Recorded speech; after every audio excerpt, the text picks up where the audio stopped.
Assalamualaikum Gambia, assalamualaikum Africans. Meeting you na nuyu once again comme non lañu do faral di tofé rek dañ do ci dëkk bi gëna lu xamantene mo nekk di xew ci biir dëkk bi rek té nak ñu ngi ni biir Lamen di witness sen nawetan bi nga xamantene mo nekk di daw 2023 season year bi ni rek parce que amna mom tam nekk na nawetan zone bo xamantene dañ lay gëné good players ci biir Gambia bi fini even outside Gambia way ñu ngi ni ak ñu xamantene tamit supporter la ñu ci walum démocratie bi nañ ko jox mic bi mu nuyu wante askan bi mo nekk kan at this moment bala ñu ko laajé oncle ya nekk kan at this moment. My Bakary Gomes, my tawal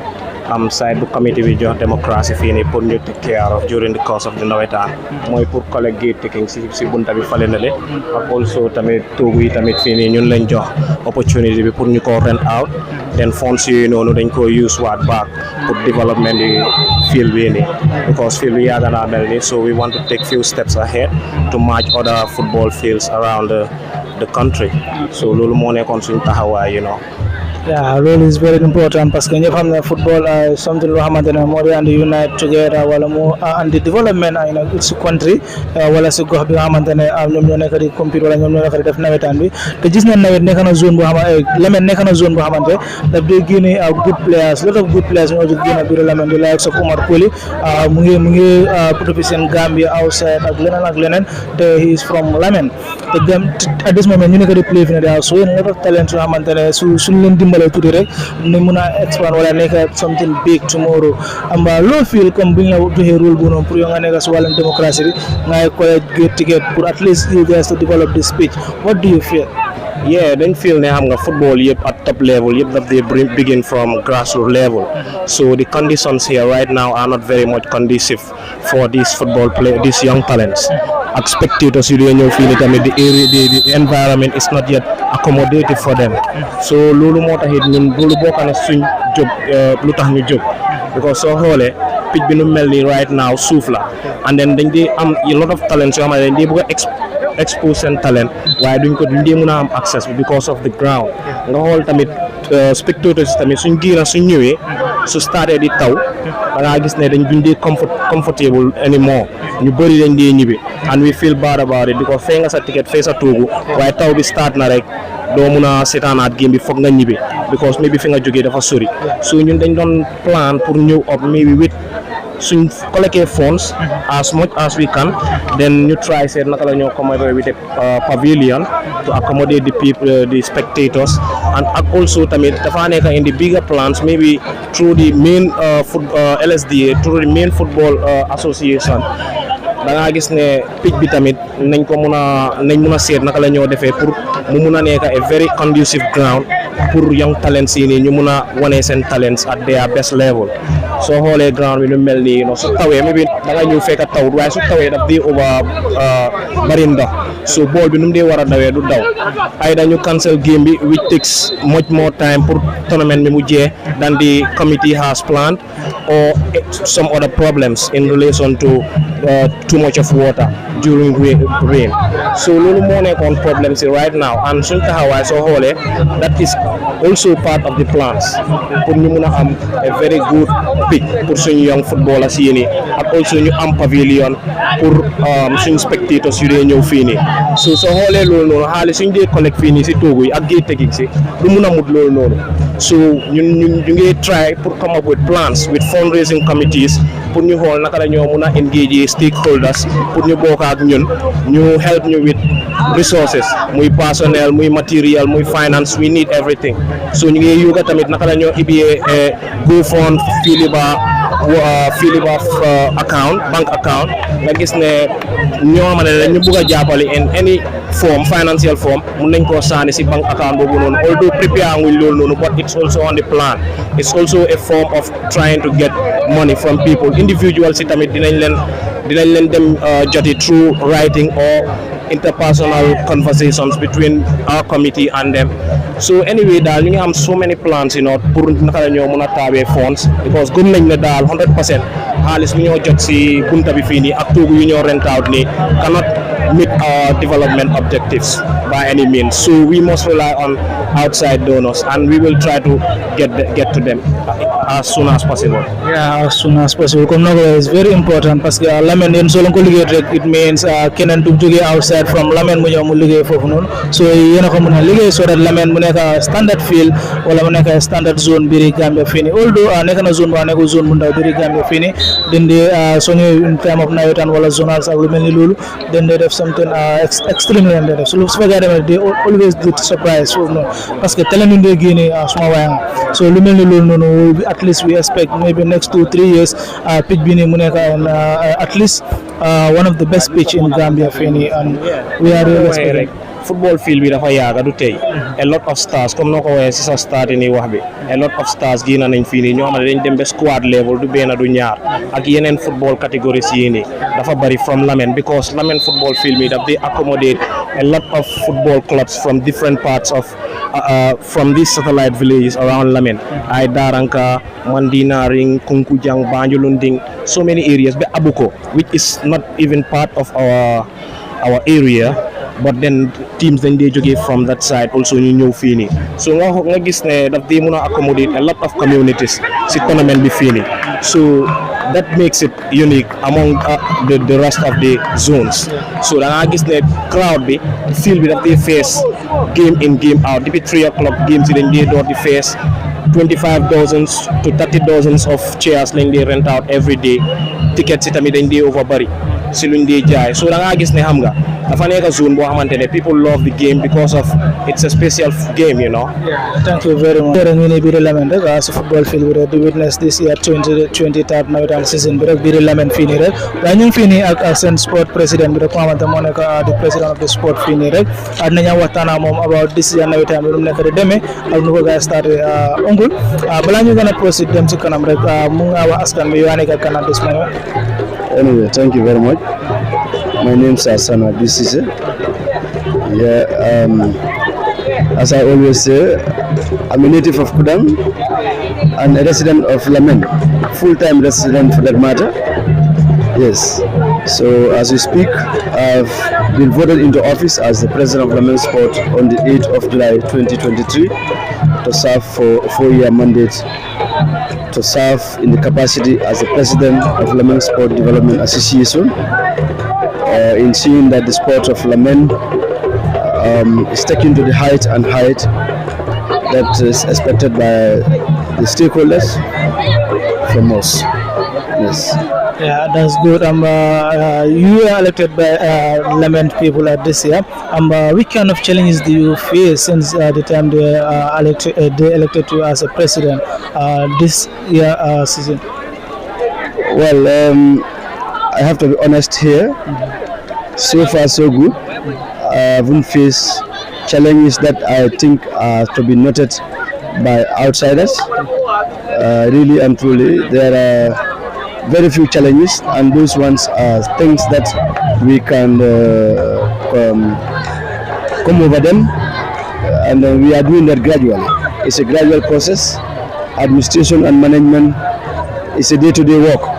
so you cannot have all things you need on sport. It has to be a gradual process, but some of the challenges are really not, they are not worth letting outsiders know. Yes, as far as I am concerned, and here I have to be honest to tell you that there are very few challenges. Yes, notably is the perimeter fence that when we are taking power or when we are taking charge of the affairs of the sport complex, that's the Lamin football field, it's not well in its condition. But when we sit as a committee, we design our action plan for the first year, it falls in that plans that we have to work on the perimeter fence in order to increase, to reduce the burden on the securities, and also to ensure the revenues to be tapped or to be realized to the full potentials, to avoid influx of people going over the fence without payment. So we are working on that. Yes, and we have done some improvement. Also, the goalpost, the stands were not in a very good outlook or standard. So we make sure that we do some extension to the goalpost, and then to ensure the net is away from the goal stand, where you call the post, and then the crossbar on top. We've done that, and we make sure that the perimeter inside the playing ground is secured in a way that people will not intrude towards the playing ground or the playing perimeter when the game is on. So you have seen that coordination, and you've seen that arrangement, how the places looked, how the place look as we speak today. Yes. Yeah, that's good. And we see that today the game was playing, but we don't see any security here. But we all know that in Gambia, at least it's been a culture here. Whenever we were in a Nawetan or stuff like that, we used to see violence and stuff like that. And today we came here, we don't see any security. How did you guys do that? And you don't bring any security, and we don't see any violence here. Do you guys address the fans before this Nawetan started? Yeah, thank you very much. And then I think I have to address the way you try to analyze as what you have seen, but thank God you've corrected yourself in a point where you say you haven't seen securities, and how do you manage to do so? Yes, maybe you have not seen the ones that you are used to see, that is those in the black and blacks, you call them paramilitaries here, right? Yes, you haven't seen those ones, but there are others in the reflectors of green, you can see. We have security men, and then all the security men in green in our organization, they are police officers, different security apparatus. Some are drug squad, some are general duty police. Just that we try to do what? We inculcate one of them, we put one of them on board to be part of the securities, as head of security, who is a sergeant. You understand? So what we do, he knows those officers in Lamin, so he approached them to come on board, and we join hands together and see Lamin. Yes, those days you are trying to say all are always there. Where we have Derby James. Let me give an example of one of the Derby James to say is when Medina is playing with Sateba, or Jadas is playing with Outlaw. Those are Derby James. Yes, they are Derby, but also it depends on the status where we are. If it is at, for example, quarterfinal, we dare not call those James to come on board without having those blacks you are used to have them on board for better security, and to ensure that the security level is enforced to avoid violences, and also to be protective of the people and their properties in the football field. Okay, thank you very much. Bentere ñuni biir Lamin rek do witness in this year nawetan bi rek 2020 tat nawetan season bi rek añu fi with the secretary general of the VDC Kiaman rek di am waxtana mom about nawetan bi num nekk demé rek bala ñu gëna proceed ci kanam nako jox may bi mu nuyu wante askan bi ak mom mo nekk kan at this moment onkul yu nekk kan man la AMTV kan man la Yusuf Gomez secretary general of Lamin VDC dama leen bëgga gërëm tamit pour coverage bi ngeen def Lamin fi committee bu es bi ni nga xam ne under the leadership of Sana ak ñoom Paul Steven dañ leen war a gërëm trop because they came in with full force. They came in, we transform football bi fii. In the first place, fi ñu nekk nii di seetaan fi di witness match bi field bi fii Sana Mane Memorial late Sana Mane Sana Jatta Memorial football field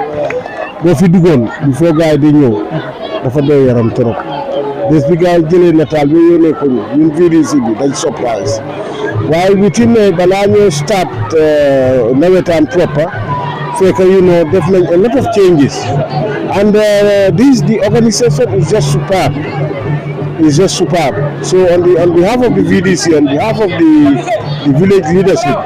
we will Santa Guy bu baax a baax ñu jëlee football bi bu ko change for the better. but everything is okay, it's orderly, discipline, so lolu mo la wonne dañ serious. So ñun VDC di kontaan nañ trop. loolu nekk na xam is very important gis nañ ne tamit Lamine nekk na zone boo xam ne mag la biir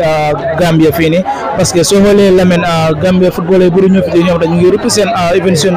Scorpions yi Lamine tam génne na façon football la yoona biir Gambia as a VDC Kiama nekk na ko xamante tamit at this moment waroon ngaa nekk si kër bi nekk si leneen waaye baa nga loolu noonu yëpp nga ñëw witness games yi wala nga ñëw xoolaan games yi what do you feel comme this year boo gisee gars change at least rule ak seen système yi yëpp gars ñëw with a new system te gars ngi yóbbu football bi in another level how do you feel man géejoon naa dugg si field bi trop because indiscipline bi fi nekkoon moo tax duma daan ñëw man mii wax ak yow in the 90s early 90s Mustafa nekk president of the Lamine Youth and Sports Committee ñun field bi buñ ko njëkk a fence screen ci lañ ko fence de jógee foofu ñun ñoo ko fence nii during our time my time so dafa mel ni dama kontaan si committee bi ni ñoo doxalee moo tax dama dee am sañ-sañ pour ñoo di seetaan comme ni ma la wax du ma daan ñëw bu di finance rek laa daan ñëw waaye dama dee toog dama dee buggaat ñëw pour seetaan ni gars yi dee def surtout bi kan ni ñu ngi góorgóorlu bu baax comme ni nga wax Lamine is a very central place very accessible moo tax ñu ngi try daal pour am a proper grounds ñu ngi try pour am a place for a multi-purpose sporting complex whereby football pitch dina fa nekk volleyball table tennis loo xalaat si affaire yi sports dinañ ko fi war a am Lamine because Lamine boo seetloo 24 teams ñoo register fii nii and it's not a small sporting zone so moo tax ñu bugg a dimbale community bi bugg a dimbale youth si pour ñu amee better place pour ñu mun a gën a lii xoolal pitch bi fii rek suuf bi waaye bu ñu amee place bi nga xam ne is grass because Lamine imaginal maa si ñoom Seyni Ndiaye interprofessionnel suma rakk la maa si ñoom Omar Koli ñoom ñëpp fii lañ jógee Lamine fii lañ développé seen talent si so war nañoo passé fii nii waruñ di play si empty field bi nii so ñu ngi ñaan yàlla ak sponsors ñu am sponsors ñu mun a développer standard multi-purpose sporting center Lamine fii benn tey rek ñu seen biir Lamine rek dinañ am football seen coach wala capitaine bi rek ñoo xamante ne ñoom ñoo jógee football fii nii oncle jërëjëf bu baax benn tey rek ñu ne fii nii Lamine rek di génne game bi nga xamante moo doon daw diggante Daranka ak network rek player Daranka ba ni ko xamante moo score second goal bi one of the nice goal bi nga xamante ne free kick la ñëw rek mu score ko mu tàkko si biir mbaal bi rek balaa ñu dem la mën ngaa wax people yoo nekk kan at this moment first of all dama njëkk a gërëm yàlla because moo waral gathering bi yëpp ñu sant yàlla because game bi play nañ ko si jàmm jéem na si jàmm ñaari team si yëpp gisuñu benn player koo xamante ne am na major injury so loolu sant yàlla bu bëri la because football fond rek la man nag man maay John Bass man maay trainer Daranka Future Academy former national team footballer and it's important to you today, it's important tey ñu nekk fii rek gis nañ ne sa team bi dañ leadoon sa team bi dafa leadoon gars ñu école la ñu dem 1-1 nga am free kick rek nga score ko foofu noonu nga andi sa team bi mu ñëw lead loolu free kick boobu moo tax nga ñëw win game bi ni ngeen am 3 points tamit ahead of the other teams yi yoo xam dañoo fa nekk lan nga feel depuis boo score free kick bii nii first of all it's a young team suñu team bi soo xoolee team bi xale yu ndaw la ba pare ñun académie la so every year dañ dee égal ay xale pour ñu ñëw play nawetaan bi so da ngaa gis ne almost every year dañ dee struggle because of lack of experience bi I understand so this year pare woon pour play waruma play bëgguma play waaye team bi nu moo demee la ma feel ne am naa tuuti doole pour ñëw yokkal xale yi so loolu moo tax ma ñëw pour jàppale xale yi so góolu ma score nag mun naa wax ne damaa gërëm suma coach si ak suma teammates si tamit because fan yii yëpp maa ko doon practice training ground démba rek moom laa mujjee score façon free kick bi nii so ma am believe ne mun naa koo def tey so wax naa leen ko ne tey su ma ñëwee damaa score su ma ko amee so sant yàlla ma am ko ma score ko foofu noonu. Yeah, Santa Yala mu am ko Moscow foofu noonu tamit la ñaanal rek te wish you good luck seen next game tamit ngeen win ko am more points towards another teams yi nga xamante ñoo nekk fii nii rek thanks yeah ñu ngi nii coach bi nga xamante moo nekk winning side bi Daranka FC moom moo nekk team nga xamante ne ñoom ñoo win tey game bi rek against network coach balaa ñu dem fooda rek mun nga wax askan bi yoo nekk kan man maa nekk Batalomi Jaaju head coach of Daranka Future Academy. Okay moo nekk head coach of Daranka Future Academy Daranka gis nañ ne comme si game bi ñëw nga lead 1-0 after si loolu noonu rek gaa ñëw gaa squad la ngeen dem 1-1 waaye ba léegi relax lu nga gën a push at boy ñu gën a push fora nga gis gaa ñëw win 2-1 lan moo demoon wrong ba nga score 1 goal sa boy tamit ñu ñëw consider another goal gaa dem 1-1 what went wrong ba nga ñëw consider another goal. First of all maa ngi gërëm yàlla di ko delloo njukkal te jox nañu victory kontaan nañ trop waaw game bi daal ñaari team yu train la ba pare ñi suma xale lañ soo leen xoolee am na ñu door a play this year nawetaan bi mooy seen first time play nawetaan waaw dafa fekk amaanguñu experience bu bëri so loolu moo tax soo ma xoolee si touchline bi du ma dee toog ama jaabante ba jéem bi jee tak foog ma wax waaw because 6 to 7 players yoo xam ne starter lañ bi mooy seen first at si nawetaan bi waaw ba pare koo xamante ne moo di suma captain bi moo di téye suma digga bi soo ko xoolee tey foofu moo went wrong si digga bi waaw kooku tey dafa am ñaari yellow soo dañ ko suspend waaw loolu moo tax affaire yi demee nu mu fa demee tey waaw waaye xam naa ne next game moom dina ñëwaat. ok kon dafa mel ni sa captain ba miss game moo tax comme game mu gënoon a tànga sa ko waaye gis nañ ne game lu mu di tànga sa ko rek ñëw nga at least gars yi draw ne la waaye nga ñëw gën a pousse sa gars yi ngeen ñëw am 2-1 lead depuis sa gars yi score 2-1 lead how do you feel. xam naa ne dinaa ko génnee because man óolu naa suma boppa man coach la óolu naa suma boppa trop changes bu ma def xam naa ne boobu dafay génne second goal bi waaw so xam naa ko te gërëm naa tamit yàlla lu ma si jàppale mu ne xam na ko parce que daf ko liggéey si training ground bi te nga gërëm yàlla tamit rek ñu laa ñaanal rek si good of luck nga gis next game tamit nga am moo win ak moo goal